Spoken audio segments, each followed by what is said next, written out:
नमस्कार दोस्तों, स्वागत है आप सभी का आज की एक और नई वीडियो में।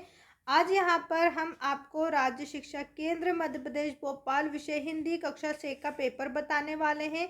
इस वीडियो के माध्यम से हम हिंदी पेपर के सभी प्रश्नों को देखेंगे और साथ में इन सभी प्रश्नों के उत्तर को भी हम देखने वाले हैं। तो सबसे पहले चैनल को सब्सक्राइब कर दीजिए और साथ में वीडियो को लाइक करके अपने सभी दोस्तों के साथ भी शेयर कर दीजिए।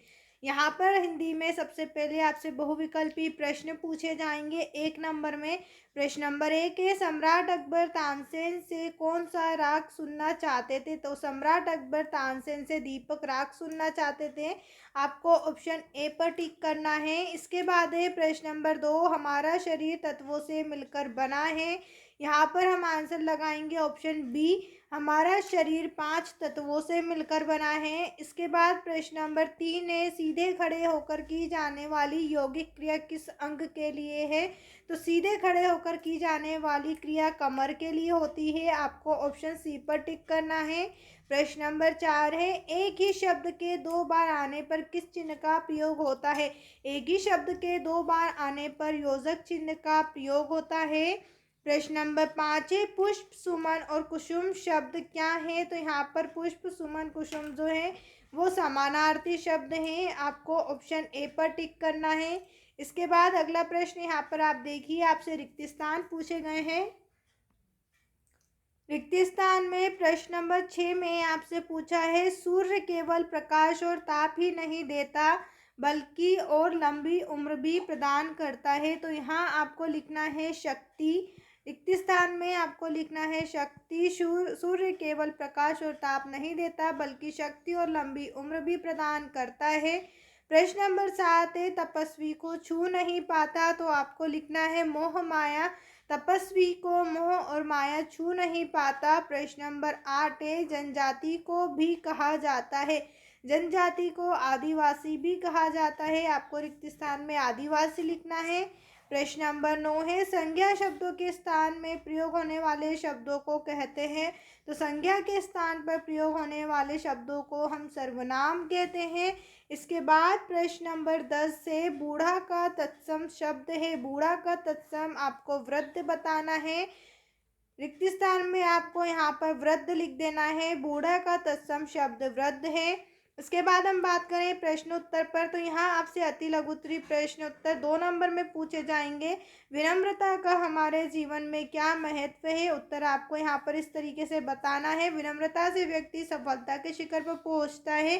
विनम्रता हमारे जीवन को अनुशासित संस्कारवान बनाती है तथा आत्मसंतोष इत्यादि गुणों से भर देती है।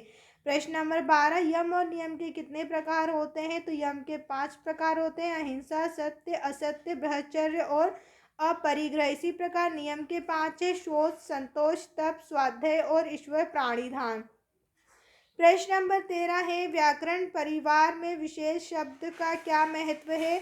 यहाँ किसी संज्ञा या सर्वनाम की विशेषता बताकर वाक्यों को स्पष्ट, सजीव और विस्तृत बताता है। प्रश्न नंबर 14 है, जो गाता है वाक्य को एक शब्द में क्या कहेंगे? तो यहाँ पर हम उसे गायक कहेंगे।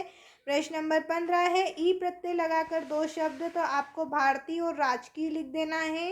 प्रश्न नंबर 16 है, प्रश्नवाचक वाक्य किसे कहते हैं? तो यहाँ पर उत्तर हमने लिखा है, वह वाक्य जो प्रश्न पूछते हैं और जिनका उद्देश्य जानकारी प्राप्त करना या स्पष्टीकरण मांगना है, उन्हें हम प्रश्नवाचक वाक्य कहते हैं। ऐसे वाक्य हमेशा प्रश्नवाचक चिन्ह के साथ समाप्त होते हैं। इसके बाद हम अगला प्रश्न देखें उससे पहले अगर अभी तक आपने हमारे चैनल को सब्सक्राइब नहीं किया है तो पहले चैनल को सब्सक्राइब कर दीजिए, जिससे आने वाली सभी इंपॉर्टेंट वीडियो सबसे पहले आप ही को मिले। और साथ में इस वीडियो को लाइक करके अपने सभी दोस्तों और भाई बहनों के साथ भी शेयर कर दीजिए। यहाँ पर हम अगले प्रश्न की ओर बात करें तो यहाँ आप देख सकते हैं, आपसे लघु उत्तरीय प्रश्न 3 नंबर में पूछे जाएंगे। प्रश्न नंबर 17 है, कक्षा में शिक्षक के आते जाते समय उनका अभिवादन कैसे करना चाहिए?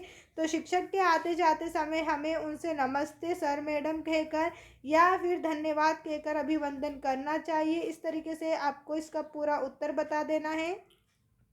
प्रश्न नंबर 18, यदि बाबा भारती घोड़ा नहीं दिखाता तो खड़क सिंह क्या करता? अगर बाबा भारती घोड़ा नहीं दिखाते तो वो घोड़े के गुणों को नहीं जान पाता और उसे चुराने की सोच था। इसके बाद प्रश्न नंबर 19 है, मीराबाई की भक्ति किस भाव की? उत्तर में हम लिखेंगे मीराबाई की भक्ति माधुर्य भाव की, जिसे दाम्पत्य भाव भी कहते हैं। उन्होंने कृष्ण को अपने पति के रूप में स्वीकार किया और उनके प्रति पूर्ण समर्पण और प्रेम की उपासना की। प्रश्न नंबर 20 है, संतुलित आहार किसे कहते हैं? यह क्यों आवश्यक है? संतुलित आहार वह है जिसमें शरीर के लिए आवश्यक सभी पोषक तत्व जैसे कार्बोहाइड्रेट, प्रोटीन, वसा, विटामिन, खनिज सही मात्रा में शामिल होते हैं। यहाँ हमारे शरीर को ऊर्जा देते हैं, विकास और ऊतकों की मदद करता है, मरम्मत में मदद करता है और रोगों से बचाता है, इसलिए यह स्वस्थ जीवन के लिए आवश्यक है। इसके बाद अगला प्रश्न यहाँ पर प्रश्न नंबर 21 में आपको अपठित गद्यांश दिया हुआ है जिसे आपको पढ़ना है।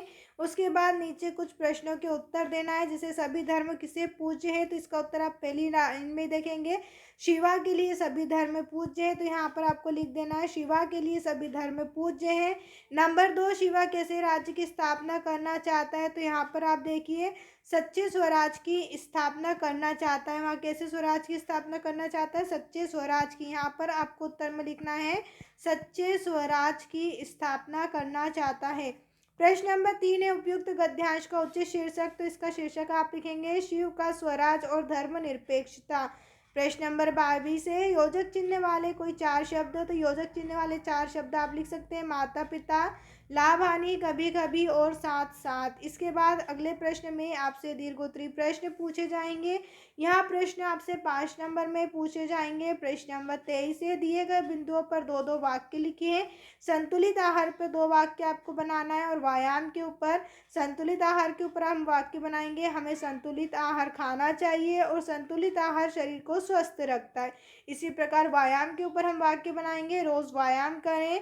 नंबर 2, व्यायाम तन मन को ताज़ा करता है। प्रश्न नंबर 24 है, कवि रहीम के अनुसार सच्चे मित्र की क्या पहचान है?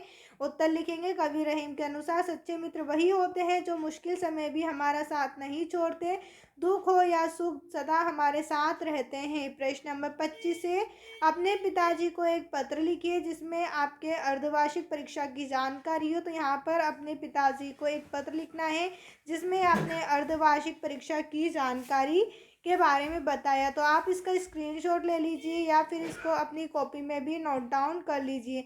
इसी के अथवा में आपसे एक और प्रश्न पूछा जाएगा, अपने प्रधानाध्यापक को 2 दिन का अवकाश स्वीकृत हेतु प्रार्थना पत्र। आपको यहाँ पर सिर्फ एक ही प्रश्न करना है, या तो आप अर्धवार्षिक परीक्षा के लिए जानकारी दे दीजिए या फिर आप प्रार्थना पत्र लिख दीजिए। आपको दोनों क्वेश्चन नहीं करना है, केवल एक ही क्वेश्चन करना है दोनों में से। यहाँ पर दूसरे का भी मैंने आंसर बता दिया है, एग्जाम में आप केवल एक ही उत्तर कर आएंगे।